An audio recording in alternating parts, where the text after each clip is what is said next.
არ გამოტოვოთ. კატოს საღამოები რადიო იმედზე. საღამო მშვიდობის რადიო იმედის ეთერშია გადაცემა კატოს საღამოების ეთერ სტუდიაში მუშაობთ კატო და ხმის რეჟისორი ევგენი ალბერტი.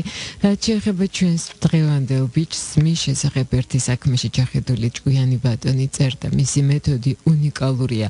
მის სახელოსნოში მიმოდიან შიშველი მენატურეები და როდენი მათ უხდის იმაში, რომ გამუდმებით ხედავდეს შიშველ ნატურას, სავსებით თავისუფალს და სავსეს ცხოვრების მოძრაობით ის მათ გამუდმებით ადევნებს თვალყურს და ამრიგად ის სწავლობს ადამიანის სხეულის კუნთებს მისი მოძრაობისას და ჩვენი დღევანდელი ბიჭი, რომლის სრული სახელია ფრანსუა ოგიუსტ რენე როდენი ამბობდა, ხელოვნება სხვა არაფერია თუ არა გრძნობა და თუ კი შენ არ იცი სივრცე, მოცულობა, პროპორცია, ფერი და თუ კი არ ფლობს ათანადოდ ფუნჩს, ნებისმიერი ცოცხალი გრძნობა პარალიზებული იქნება, რას შეიძლება მოელოდეს უდიდესი პოეტი უცხო მხარეში, რომლის ენაც მან არ იცის. მეტი მოთმინება. ნუ გექნებათ შთაგონების იმედი, შთაგონება საერთოდ არ არსებობს. ერთადერთი სათნოება ხელოვანისა ეს არის სიბრძნე, ყურადღება, გულწრფელობა და ნებისყოფა. თქვენი ნებისმიერი სამუშაო პატიოსნად და გულდასმით შეასრულეთ. ტექნიკის ცოდნა და ფლობა ეს ყველაფერია, მაგრამ სწორედ ამის დაჯერება არც სურთ ადამიანებს აგრძელებს ოგიუსტ როდენი.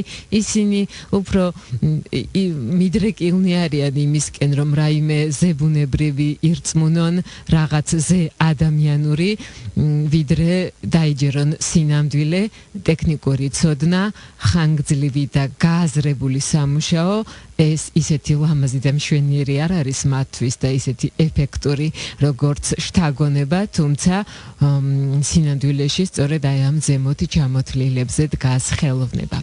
სანამ ესეთი ბიჭი დადგება და როდენი იქცევა როდენად, მანამდე ეს უნდა შეგვეძინოს და ის დაიბადება პარიზის ერთ-ერთ ძალიან ჭრელ კვარტალში და ბავშვის დაბადების შესახებ მერიაში ორი მოწმის შესახებ იქნა განცხადებული. მოწმეები იყვნენ არქიტექტორი და მეფუნთუშე. ორი კვირის შემდეგ კი სენ მედარის ეკლესიაში ბიჭი მონათლეს და ამჯერად უკვე ნათლობას ესწრებოდნენ შიკრიკი და მოახლე გოგო. ჩვენი ბიჭის მამა ჟან ბატისტ როდენი პარიზში დაახლოებით 1830 წელს ჩავიდა. ის ნორმანდიიდან იყო და ფართლეულით მოვაჭრეთა ოჯახს მიეკუთვნებოდა. პარიზში ის უმცროს მოხელედ მოეწყო პოლიციის პრეფექტურაში და მას არ ქონდა ძალიან ისეთი მაინც და მაინც ამბიციები არ ქონდა და ერთადერთი სურვილი რაც ქონდა ეს იყო რომ თავისი ოჯახისათვის ღირსეული არსებობა უზრუნველ ეყო. მთელი თავისი დარჩენილი ცხოვრების მანძილზე ის პრეფექტურაში მუშაობდა. მისი პირველი ქორწინება მაინცა და მაინც წარმატებული ვერ გამოდგა. მას ჰყავდა ერთი ქალიშვილი ამ ქორწინებიდან კლოტილდა, რომელსაც მოგვიანებით ჩვენ კიდევ შევხვდებით და 34 წლის ასაკში ის კიდევ ერთხელ დაქორწინდება. ამჯერად დაქორწინდება მარი შეფერძე. მარი იყო გლეხის ოჯახიდან, ლოტარინგიელი გოგო იყო. ის იყო ძალიან ღვთისმოსავი ქალი, ძალიან ისეთი პასუხისმგებლობით აღსავსე, მაგრამ ხისტი და გვარიანად ჯიუტი. მათ ოჯახში პირველი გაჩნდა ქალიშვილი, რომელსაც მარი დაარქვეს. 2 წლის შემდეგ კი შეეძინათ ჩვენი ბიჭი ოგიუსტ როდენი. და ეს იყო ისეთი ოჯახი იყო, სადაც ძალიან დიდ პატივს სცემდნენ მორალს და რელიგიას. საღამოობით ისინი ერთად კითხულობდნენ ლოცვებს. ყოველ კვირას ოჯახი დადიოდა მესაზე ეკლესიაში და როდესაც ოჯახში შეიტყვეს, რომ კლოტილდა მათი უფროსი ქალიშვილის, უბრალოდ მამა როდენის უფროსი ქალიშვილის არც თუ ისე სანაკებო საქციელის შესახებ, იმ დროისთვის რო ითვლებოდა, რომ სანაკებო საქციელი არ არის და ჩვენ დროშიც რომ ქალს არაფერი ეპატიება და კაცმა უნდა რაც უნდა ისაკეთესო, აი კლოტილდას სახელის ხსენებაც კი აიკრძალა როდენების ოჯახში. მარი როდენი ძალიან კარგად სწავლობდა, მაგრამ აი ჩვენი ბიჭი ვერანაირად ვერ ახარებდა თავის მშობლებს თავისი წარმატებებით სკოლაში. ის სწავლობდა კათოლიკურ სკოლაში და ძლივობით ისწავლა კითხვა და წერა. 9 წლის ასაკში ის გააგზავნეს თავისი მამის თავისი მამის ძმასთან ალექსანდრთან ბიძია ალექსანდრი ოჯახში ინტელექტუალად ითვლებოდა. ის პანსიონს ხელმძღვანელობდა ბიჭებისათვის, რომელიც ბოვეში მდებარეობდა. აქ ჩვენი ბიჭი ისეთ დისციპლინას შეეჯახება, რომ თავი ყაზარმა შეეგონება. ის გაიზარდა ხელმოკლე ადამიანებს შორის, მაგრამ ეს ადამიანები ახსავსენი იყვნენ ღირსებით და მოგვიანებით ის ამაზე იტყვის, რომ ეს იყო ძველი რეჟიმი. ჩვენი ბიჭი თავაზიანი იყო, კეთილი და კეთილგანწყობილი და თავისი ცხოვრების ბოლომდე შეინარჩუნა ეს თვისებები და მას ძალიან სკენდა გულს თავისი სკოლის ამხანაგების ნებისმიერი ესეთი უდიერი გამოხდომა და როგორც წესი შესვენებების დროს ის მარტო იდგა სკოლის კარის კუთხეში. მას ძალიან აფრთხობდა საერთო საძინებლის სივიწროვე, გაკვეთილებზე ის ჩამორჩენილებს შორის ითვლებოდა და ის ძალიან მორცხვი იყო და გარდა ამისა ის იყო ახლო მხედველი, რაც ძალიან ართულებდა მისთვის სწავლების პროცესს. მისი კარნახები სავსე იყო უხეში ორთოგრაფიული შეცდომებით და ფრანგულად თუ კი ვინმეს ერთი სიტყვა მაინც დაუწერია, ყველა მიცის, რომ ფრანგულში ორთოგრაფიული შეცდომის დაშვება ძალიან იული საქმეა. ერთადერთი რაც მას იზიდავდა ეს იყო ხატვა და ეს იყო საუკეთესო დრო მისთვის, როდესაც ხატავდა ნებისმიერ რამეს, რაც კი თვალში მოხდებოდა. რაც თავი ახსოვდა ჩვენს ბიჭს, ის სულ ხატავდა და მე დუქნე, რომელთანაც მადამ როდენი სურსაცანოვა გესყიდულობდა, როგორც წესი ქლიავს ათავსებდა ქაღალდის პაკეტებში, რომლებსაც ის აკეთებდა ილუსტრირებული ჟურნალების გვერდებისგან და ეს ჟურნალები, უბრალოდ ეს ჟურნალებისგან შექმნილი ქაღალდის პაკეტები იყო ჩვენი ბიჭის ოგიუსტ როდენის პირველი მოდელები. როდესაც ჩვენი ბიჭი 14 წლის შესრულდა, ბიძია ალექსანდრმა გადაწყვიტა, რომ ამ ბიჭს არანაირი ნიჭი არ აქვს და რაღა აზრი აქვს, რომ კოლეჯში გავაჩეროთო და უკან პარიზში დაუბრუნა მშობლებს. მამა ოგიუსტ როდენისა, რომელიც მაინც ფართო გაქანების ჭკუაგონებით არ გამოერჩეოდა, საღ აზრს ნამდვილად არ იყო მოკლებული და ძალიან კარგად ხვდებოდა იმას, რომ მისი ვაჟი ვერასოდეს ვერ შესძლებდა მის მსგავსად ჩინოვნიკად დადგომას. ამიტომ მათ აზრი არ ჰქონდა ძალის ხმევის დახარჯვას იმაზე, რომ შვილი მამის კვალს გაჰყოლოდა. ოგიუსტი ძლივობით წერდა და თითქმის ვერ ითვლიდა არითმეტიკაში, ძალიან მოიკოჭლებდა, არ ჰქვია ამას. რა შეიძლებოდა გამოსულიყო ჩვენი ბიჭისგან, ფიქრობდა ჩვენი ბიჭის მამა და ჰქონდა სხვადასხვა ხელობებზე ვერსიები, მაგრამ ნებისმიერ შემთხვევაში ფაქტია, რომ ბიჭმა მუშაობა უნდა დაიწყოს, იმიტომ რომ ოჯახს ძლივობით გააქვს თავი. ჩვენს ბიჭს გარდა ამ ყველა ჩამოთვლილი თვისებისა ჰქონდა კიდე ერთი არაჩვეულებრივი ნაკლია, ეს წყინვალე ნაკლია და კარგია თუ კი გააქვს. ის საოცრად ჯიუტი იყო, მას ჰქონდა ოცნება, რომელზე უარის თქმასაც არანაირად არ აპირებდა, მას სურდა რომ ეხატა. ეს იყო ერთადერთი, რაც ჩვენს ბიჭს ოგიუსტ როდენს აინტერესებდა. თუმცა მამა როდენი ფიქრობდა ხატვა და არა მხოლოდ მამა როდენი, ძალიან ბევრი სხვა კარგი გოგო ბიჭის მამები ფიქრობდნენ, რომ ღირდა კი რომ მათ შვილებს ხატვისთვის მოეკიდათ ხელი, რამდენად სერიოზული იყო ეს, თუ ეს პროფესიაა და როგორი იქნება მისი ვაჟის მომავალი. და მას თავისი ვაჟის მომავალი, როგორც ბევრ სხვა მამას, მხატვრებისა, რომლებიც წინააღმდეგნი იყვნენ ამ სარბიელის, ფიქრობდა, რომ მის ვაჟს ელოდა სიღატაკე, ბოჰემა და მერე კაცმა არ იცის როგორი სიკვდილი. მაგრამ ჩვენი ბიჭი შეუვალი იყო, ის დარჩა ესეთი ჯიუტი და უტეხი. თანა მოაზრე იპოვა თავის დაში, თანა მოაზრე და თანა მოკავშირე მარი როდენი ამ დროს 16 წლის იყო, ის უკვე თავად შეულობდა ლუკმაპურს და მის აზრს ოჯახში ძალიან დიდ ანგარიშს უწევდნენ და მან მოახერხა ის, რომ დამაჯერებელი საბუთები მოეყვანა თავისი მშობლებისთვის და მამამ იფიქრა, რომ კარგი დავყაბულდები ამ ყველაფერს, რა აზრი აქვს რაიმე პრაქტიკულ ხელობას მოჰკიდოს ხელი, რომელსაც შეიძლება გული ვერ დაუდოს, რა კი არა ინტერესებს და სულ ცოტა ხანში მიაგდოს. ბოლოს და ბოლოს გადაწყვიტეს, რომ ჩვენი ბიჭი შევიდოდა სამეფო სკოლაში ხელოვნებისა, რომელიც ჯერ კიდევ ლუი მე-16-ის მიერ იყო დაარსებული და სადაც სწავლება იყო უფასო. ამ სკოლას ასევე მცირე სკოლას ეძახდნენ განსხვავებით დიდი სკოლისაგან, ნატიფი ხელოვნების სკოლისაგან. ამ სკოლაში ძველი მეთოდებით ასწავლიდნენ, ჯერ კიდევ იმ მეთოდებით, რაც ლუი მე-16-ის დროს იყო, არაფერი არ იყო შეცვლილი. აქ ჩვენმა ბიჭმა ისწავლა ესეთი ანი და ბანი მხატვრობისა და ერთ დღეს ოგიუსტ როდენი მიდიმოდის სკოლაში და შეიხედა ერთ მისთვის უცხო შენობაში სკოლისა, შეაღო კარი და აღმოაჩინა, რომ იქ იყვნენ მოსწავლეები, რომლებიც ძერწავდნენ თიხისგან და ასევე ამზადებდნენ ტვიფრებს ამზადებდნენ თაბაშირისგან და ის შევიდა და ძალიან ყურადღებით ათვალიერებდა, როგორ მუშაობდნენ ეს შეგირდები და ეს იყო მისთვის აღმოჩენა.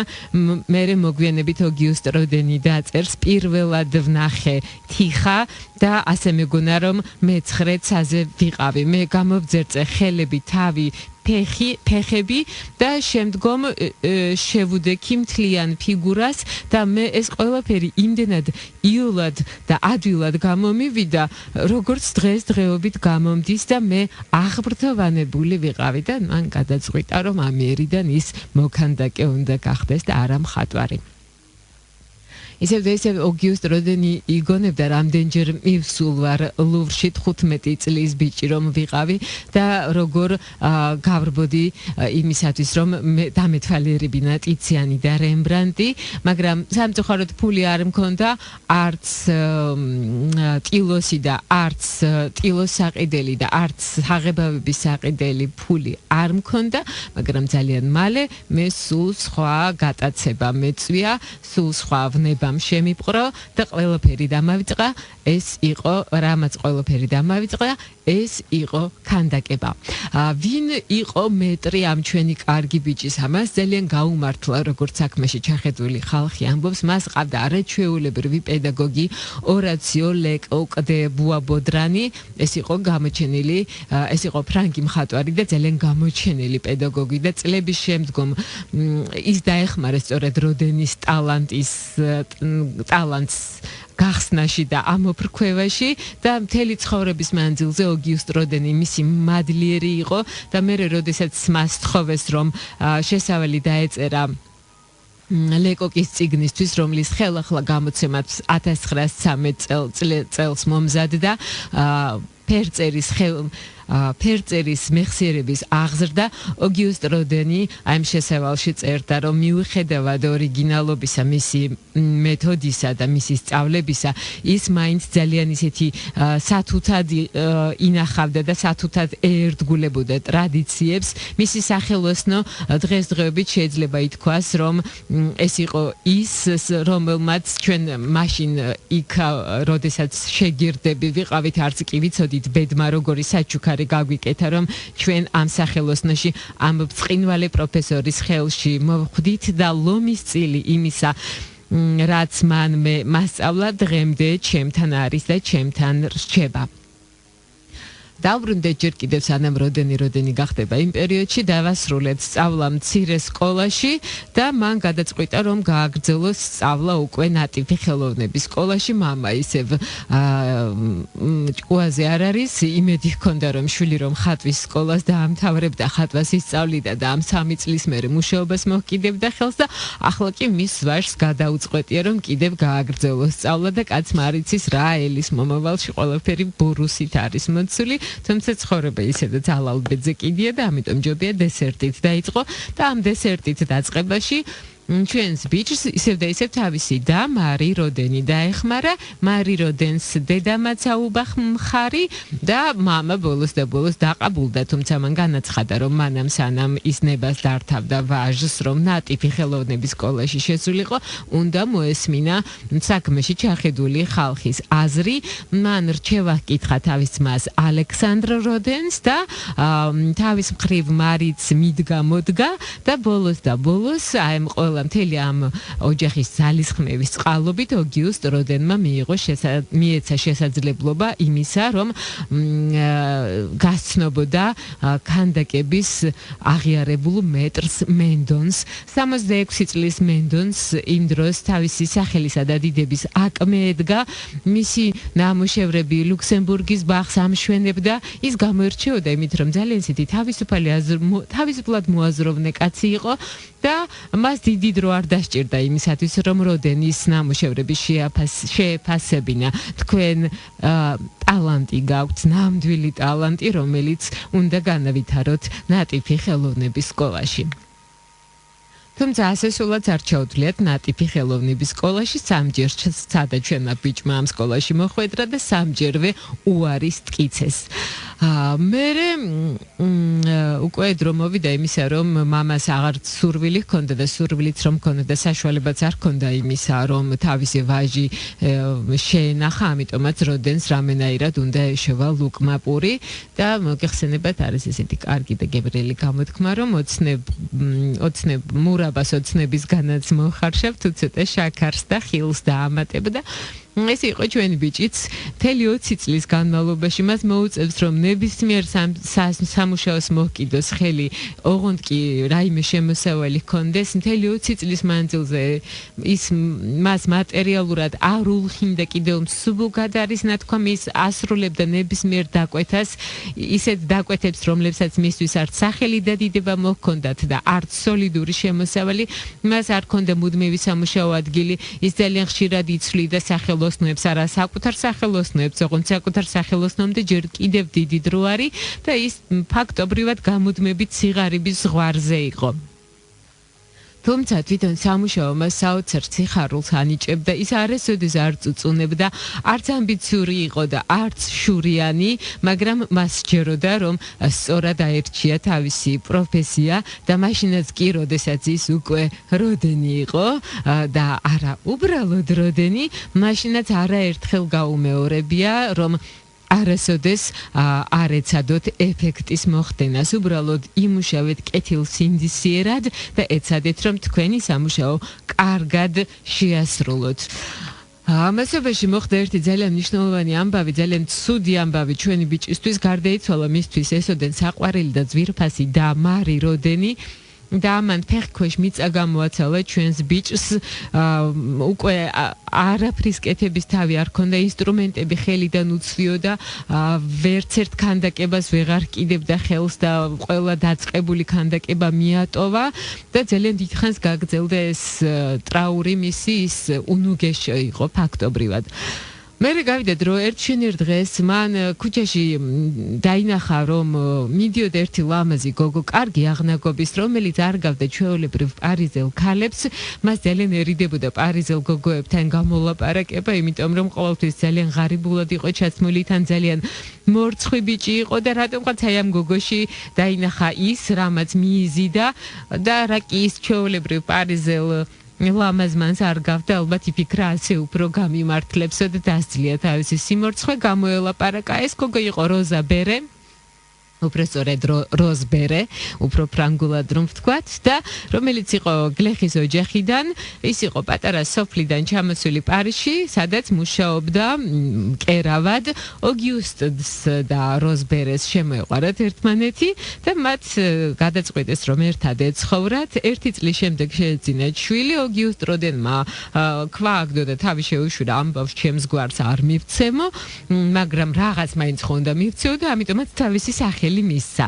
მე მოვიდა დრო რომ ოგიუსტ ბერე წარედგინათ უკვე ბებიისთვის და ბაბუისთვის და ეს საქმე ითავა როდენების ნათესავმა ქალმა, რომელიც ძალიან შორს იყო ყოველგვარი ესეთი მორალი უზნეო ხალხის მოგონილიაო და ეს ქალი კი ძალიან შორს იყო ესეთი კვაზი მორალისგან და ამიტომაც წარუდგინა როზ ბერე და ოგიუსტ ბერე ბებიას და ბაბუას მათ ძალიან კარგად მიიღეს, იმიტომ რომ როზა იყო ესეთ როზ ბერე, როზას რატომ გადავეკიდე, რატომ ბურუსულებს სახელს, როზ ბერე იყო ძალიან ესეთი მოწიწებული მათთან, გარდა ამისა ეს იყო ძალიან წესიერი ქალი, მუყაითი და ნუ იფიქრეს რომ ეშველა ჩვენს ბიჭსო და ძალიან გულთბილად მიიღეს. მე მოვიდა დრო და ჩვენს ბიჭს გაუჩნდა თავისი პირველი სახელოსნო. მოგვიანებით ის იგონებდა, ой, ჩემი პირველი სახელოსნო არასოდეს არ დამავიწყდება, რამდენი რთული რამ გადამხდენია ამ სახელოსნოში. სამწუხაროდ რა ფულიც მქონდა და რა საშუალებაც მქონდა იმაზე მხოლოდ ერთადერთი რისი დაქირავებაც შემეძლო, ეს იყო ლებრენის ქუჩაზე გობელენების კვარტალის ახლო საჯინიბო, რომელიც წელიწადში 120 ფრანკად ვიქირავე. მაშინ მეჩვენებოდა რომ ის საკმარისად ისეთი გვარიანად ნათელი და ვრცელი იყო და მე უკვე შემეძლო რამოდენიმე ნაბიჯით უკან დამეხია და ისე შემეხედა იმისთვის, რაზეც მუშაობდი და შემედარებიდა ნატურასთან. ეს იყო ჩემთვის აგრძელებს ოგიუსტ როდენი არსებითი პრინციპი და მე ამისგან არასოდეს არ გადამიხვევია. ეს სახელოსნო თვითონ ესე და ისე ოგიუსტ როდენი აგრძელებს იყო სახელოსნო, სადაც გამუდმებით იყო ორპირი ქარი ქროდა და სადაც ისეთი საშნელი, ისე საშილად ციოდა, რომ მე თავად უკვირდა ღმერთო ჩემო როგორ გავძელიო. ჟენიჩკა მანიშნებს რომ ცოტა ხნის შემდეგ გავაგრძელოთ საუბარი. არ გამოტოვოთ კატოს საღამოები რადიო იმედზე. გრძელდება ჩვენი გადაცემა და ჩვენ ვაგრძელებთ საუბარს ოგიუსტ როდენის შესახებ. ჩვენ დღეს კამილ კლოდილს ავუვლით გვერდს, იმიტომ რომ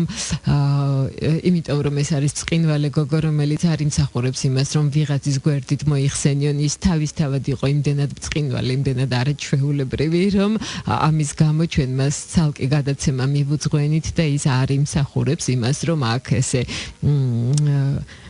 ოდნავ მივაყოლოთ ვიღაცას, თუნდაც ეს ოგიუსტ როდენი იყოს, იმიტომ რომ ის კამილ კლოდელი იყო.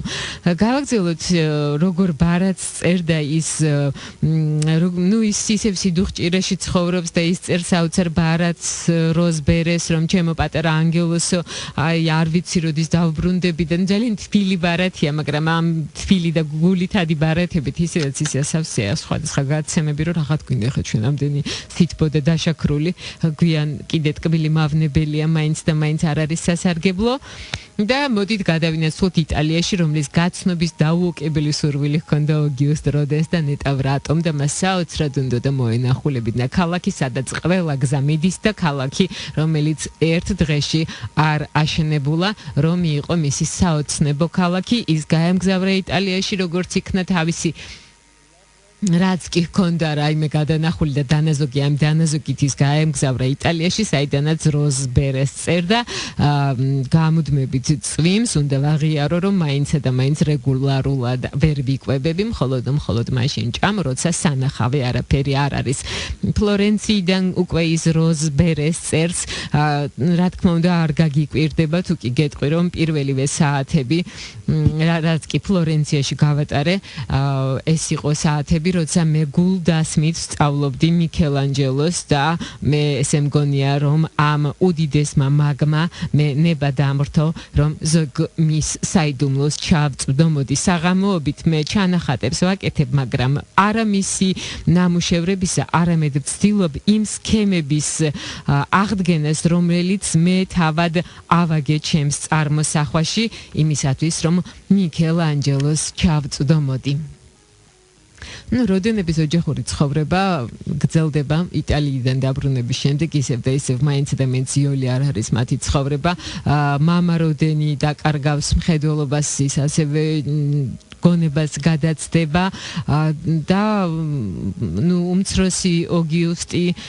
კარგი ბავშვია, მაგრამ ავიენები ამბობენ მაინც და მენს დიდი ჭკუით არ გამოირჩეოდა და მოკლედ მთელი ოჯახზე ზრუნვა გადადის როზ ბერეზე, თუმცა ეს არ არის ის შემთხვევა, როცა ქმარი მხართეძო პირველია და ქალოწყალი მომიტანეო მაგიდაზე რო უდევს და ცოლს სხვა ოთახიდან გამოიხმობს, რომ ეს წყალი მიაწოდოს. ოგიუსტ როდენი დილიდან დაღამებამდე მუშაობდა, მერე მოგვიანებით იხსენებდა აუცილებლობა იმისა, რომ შემოსავალი მქონოდა მაიძულა, რომ ჩემი ხელობის ყველა მხარე მესწავლა. მე ვასრულებდი მოსამზადებელ სამუშაოებს, მე ვთლიდი ანუ ის ამუშავებდა, თვითონ ამუშავებდა ხო გარკვეულ დონემდე ხონდა დაყვანა მარმარილოს და ის თლიდა ამ მარმარილოს და ამუშავებდა ასევე ქვას, ის აკეთებდა ორნამენტებს, ასევე მან იმუშავა იუველირისთვისაც კი, რომლისთვისაც მან შექმნა სამკაულები და თავად ამბობს, რომ სამწუხაროდ ამ ყველაფრის კეთება უბრალოდ ძალიან დიდი ხნის მანძილზე მოუწია და ამდენიც არ იყო როგორც ჩანს საჭირო. მე ის თანახმა იყო, ამან კარგი სამსახური გაუწია, მართალია ისევ და ისევ როგორც თავად ამბობდა, იმიტომ რომ ყოველ მხრივ შევისწავლე მოქანდაკის ხელობა და საქმეს შეხედული ხალხი წერს, რომ ოგიუსტ როდენს იმის დამატება დაავიწყდა, რომ იყო დრო, რომ ის ძვირფასი ავეჯის დურგალსაც ეხმარებოდა და მასთანაც მუშაობდა დამხმარედ, იმიტომ რომ ის აჩუქურთმებდა ხილის თხისგან ნაკეთ სკივრებს.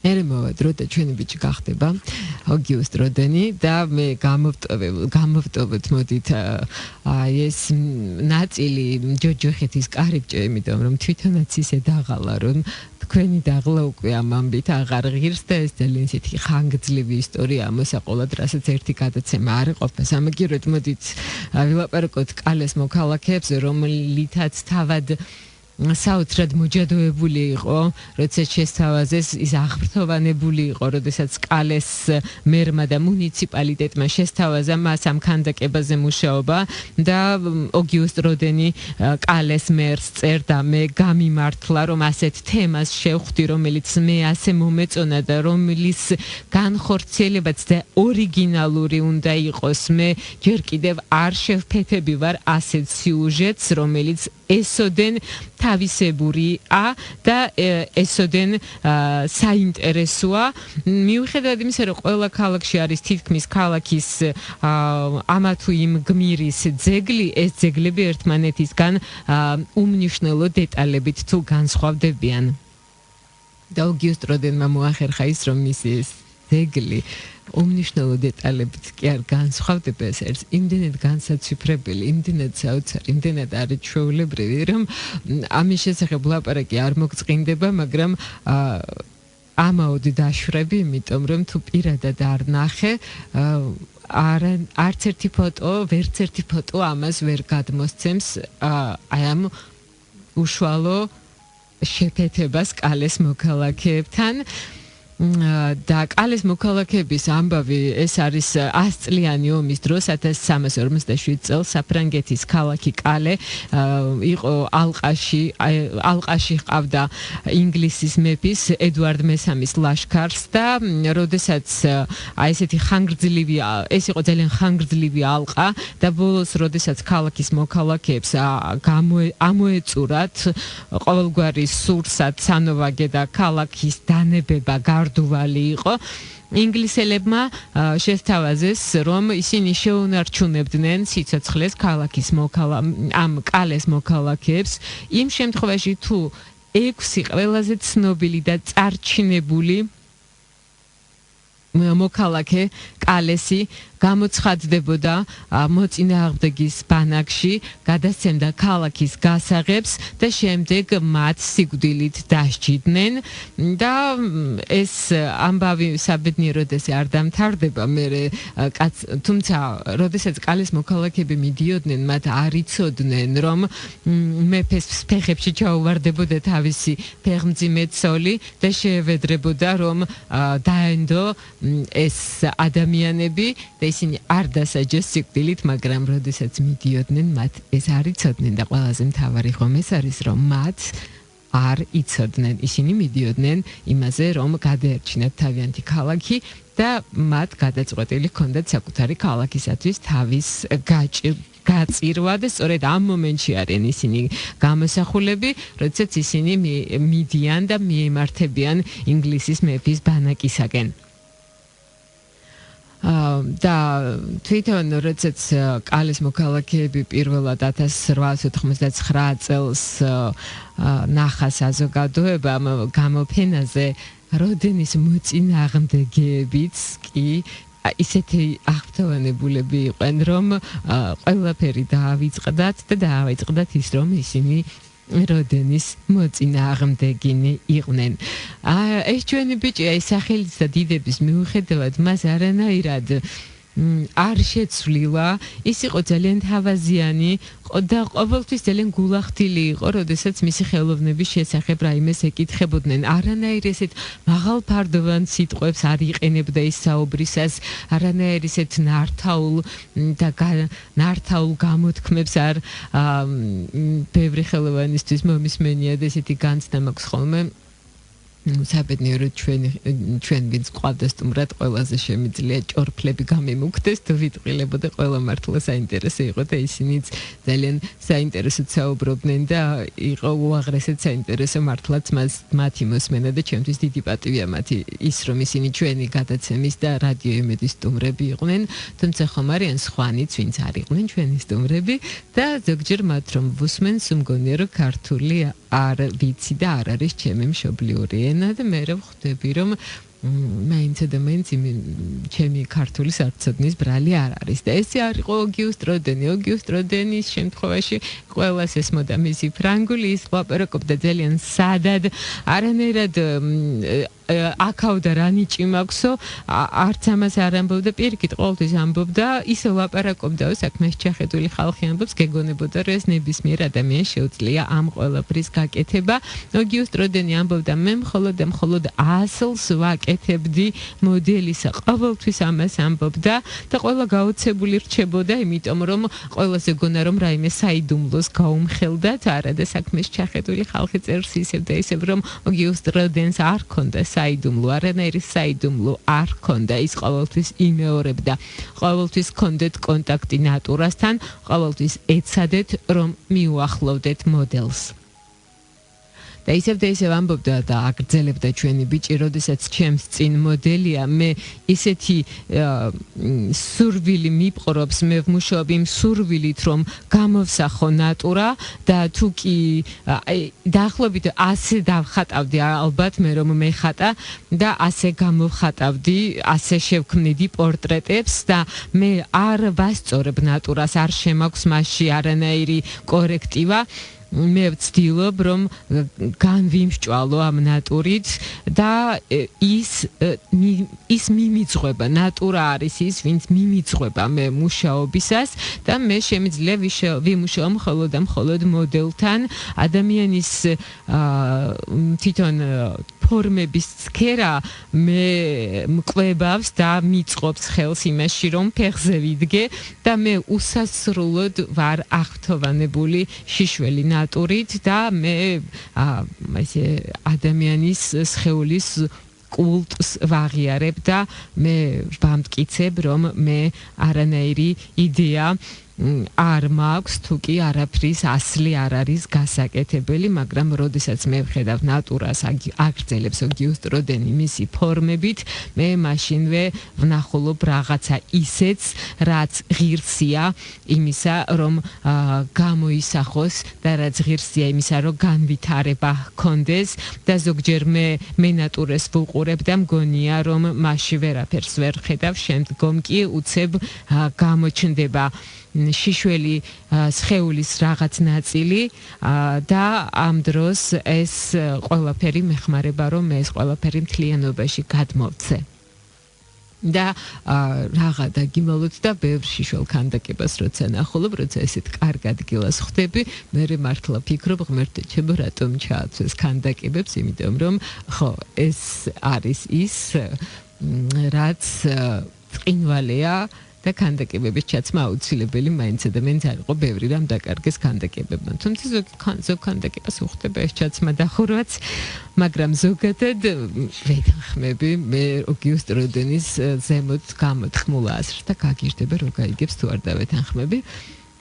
ძალიან არ უყვარდა სიტყვა ოსტატობა, იმიტომ რომ ფიქრობდა, რომ ეს რაღაც სიმსუბუქეს აღნიშნავდა და თითქოს და მოქანდაკე რაღაცა ესეთი ანუ თითქოს ეს გამოდიოდა ის, რომ მოქანდაკეს ყოველგვარი ძალისხმევის გარეშე შეეძლო რაიმეს გაკეთება და რაიმეს მიღწევა და ის ამბობდა, რომ მაინც და მაინც ენდობით ოსტატობას, იმიტომ რომ როგორც წესი სიტყვა ოსტატობა გულისხმობს ესეთ მოხერხებულ მანერას, რომლითაც მოქანდაკეს ნაცვლად იმისა, რომ სირთულეები დასძლიოს, აი ამ სირთულეებს გარს გვერდს აუვლის და თქვენ გაიძულებთ იმას, რომ დაიჯეროთ, რომ ეს სირთულეები მან დასძლია და შედეგად რეალობას ცვლის სიცრუე, რაც შემეხება მე ჩემი ხელები ყმაწვილ კავცობიდან მოყოლებული საეჭვო სისწრაფით და სიმართით მუშაობდნენ. მე ყველაფერი ძალიან მარდად და სწრაფად შემეძლო გამეკეთებინა თუ კი მსურდა, მაგრამ მე ჩემს ქანდაკებებს ძალიან ნელა ვქმნი იმისათვის, რომ ისინი კარგად შევქნა.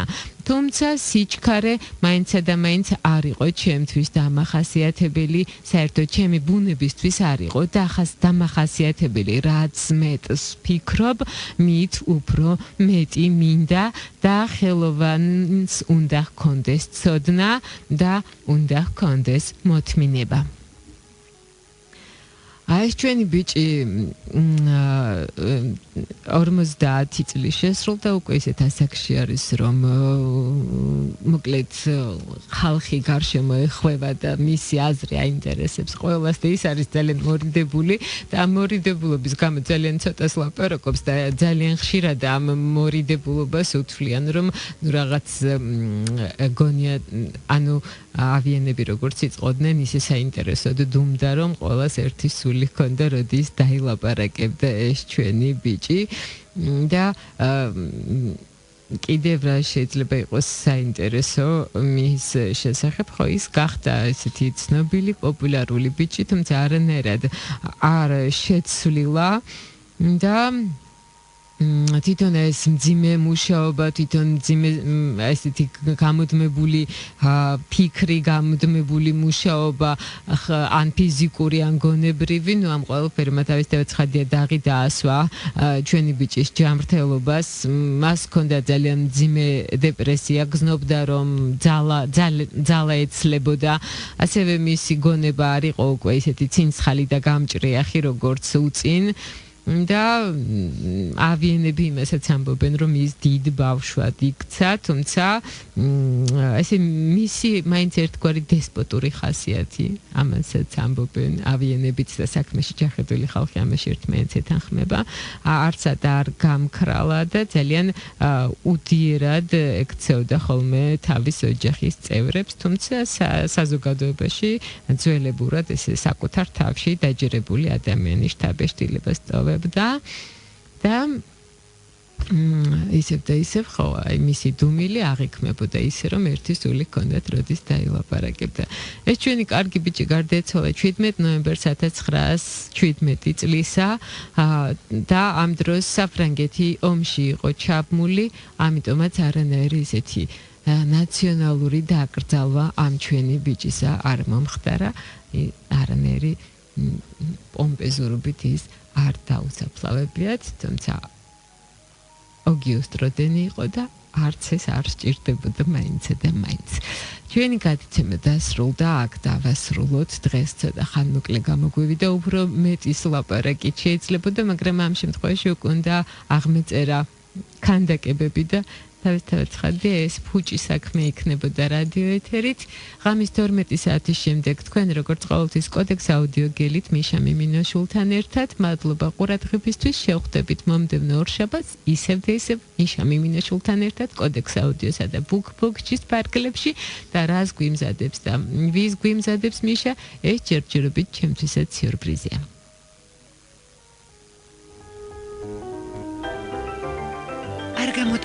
კატოს საღამოები რადიო იმედზე.